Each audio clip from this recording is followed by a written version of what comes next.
someone, taking something that that is profane and actually making it holy somehow. A lot of Christians and Messianics, well, not Messianics necessarily, but Christians will take the whole idea of Christmas and say, well, we're taking that thing which is profane and making it holy. The problem is not that Christians say we want to take things that are profane and make them holy.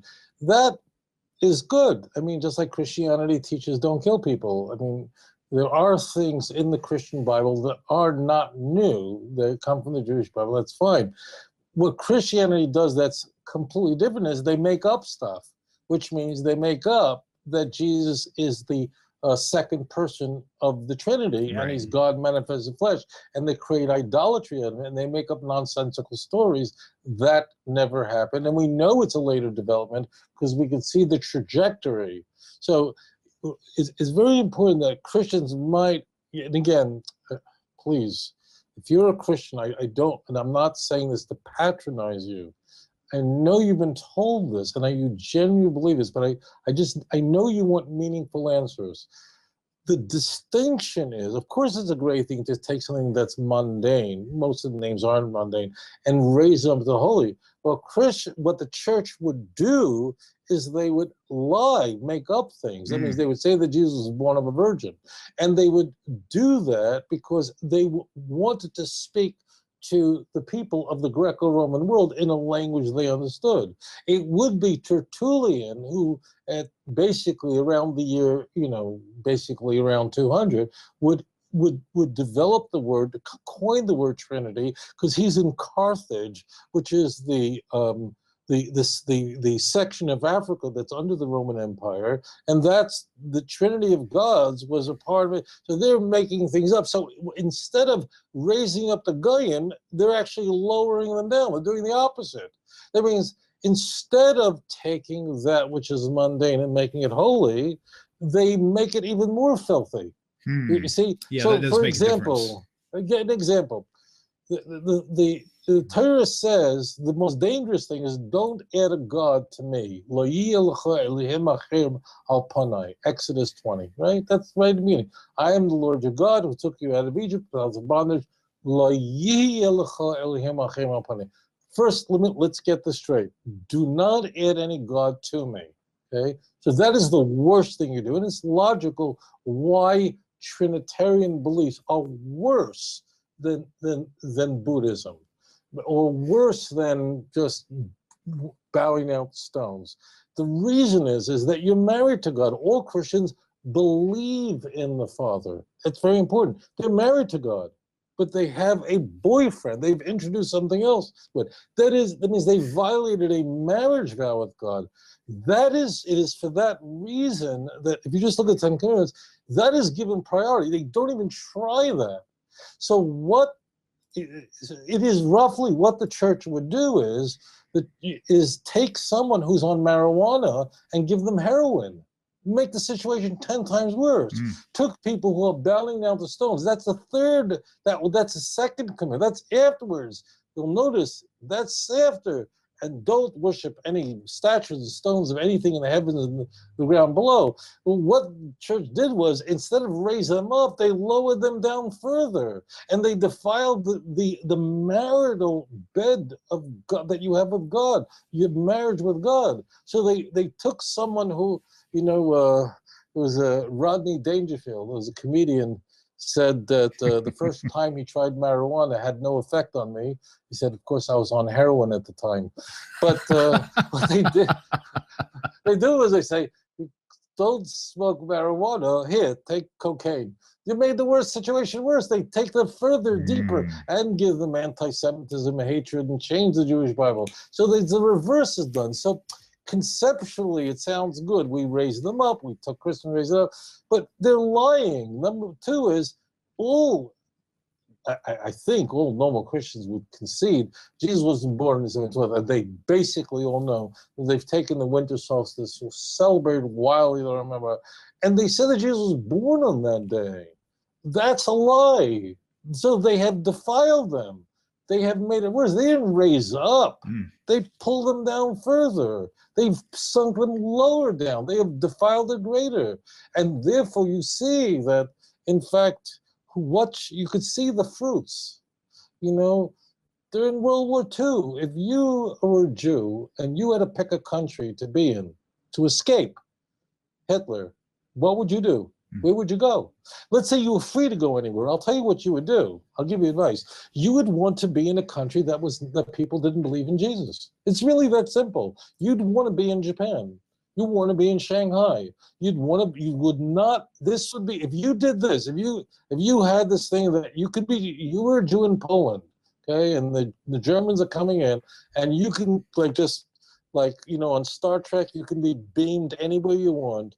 How would you choose where you wanted to go? Here's what you would do. You would say, take me to a country where they don't believe in Jesus, and you'd be safe. Interesting. Yeah. So that's the result of it. Right. And that's why the Jews have not been persecuted by the Hindus. We have been because of what the church did something much worse to these people, brought them down, brought them against the God of Israel, brought them into a complete adultery against God. And this, if you think this is new, you're making a huge mistake. In 1 Kings 18, the Jews were doing the same thing, but it wasn't Jews for Jesus, it was Jews for Baal. And we see this in verse 21. With the Jews, they weren't giving up their Jewish identity. We're Jews, but we also have Baal too. And Elijah, how do we know this? That they weren't just converting out. I'm a fulfilled Jew. I got Baal now. What did they do? And Baal has Al in it, which is God's name. They got it all covered. Like Yeshua is salvation. Baal has Al in it. So what did they do? So they were sitting there, and they had the whole thing, the Jewish thing, but they got Baal too.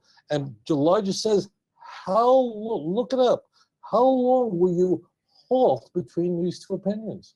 You can't have both. You can't have Jews and Jesus. You got to pick one. Either choose God or choose Baal, but it can't be both. So this problem that has infected our people, that has brought our nation, many members of our nation, into rebellion against the God of Israel, many of them don't know any better. So I pray that they repent, and then please God will just bring them back, because many of them just don't know any better. These are the Jews who knew nothing about the faith they've been asked to abandon.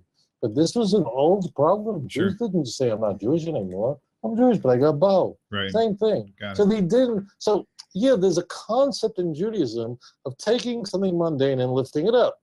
They did the opposite. They took, marijuana and went to cocaine. Like you went the wrong way. You didn't lift it up, pulled up, and you made up stuff. You lied. Right. Jesus wasn't born in 7 Stop it. So like Tammuz was Tammuz. I mean, even though he's credited for being. Well, Tammuz actually is mentioned in, well, you wouldn't believe it's actually in the book of Ezekiel. Tammuz was a crying god. Yeah, in the same way, Tammuz would have been very important. Tammuz was a god that people would weep over. You see? Oh, right. So what happened when Tammuz gets included, because that's the big question, is very exactly that. And that is, Ezekiel describes that women are weeping over Tammuz, because Tammuz was the god that you wept over. So therefore, Ezekiel says, yeah, you're a reason to weep. I'll give you a reason to weep. Your temple is going to be destroyed. You have to look at the context. So therefore, we are now weeping, instead of weeping over the filth and the dirt of Tammuz, the idolatry, we said, no, we're going to weep over something more serious. And that's Shiva Asar Tammuz, the 7th day of Tammuz, which begins the 3 weeks when the walls of Jerusalem were breached. That's cleaning house. But that's actually in the Bible. Right. So we have this is all biblical. Yeah, that's starting to make more sense now. So that's what happened. I mean, Ezekiel's actually is juxtaposing this. You're crying over Tammuz. That means the Tammuz god, which was I'm not going to go into, it's not germane, that people would weep and cry, and the women in Jerusalem would wail over Tammuz. Really, I'm going to give you a reason to wail, because that's part of Ezekiel. Tremendous punishment, and then ultimately redemption and comfort, which is typical of the Jewish scriptures. But what the Jews did, is what Hashem would do is, he would give us a genuine reason to weep in this month, in the 4th month of Tammuz. And then we purified it, because now we're weeping over the breaching of Jerusalem. And incidentally, why is Tammuz such an important fast day? Just understand why. This is the key. I need to explain Tammuz a little bit more here. And by the way, the fast of the 4th month is in Zechariah 8:15. I mean, literally, it's biblical.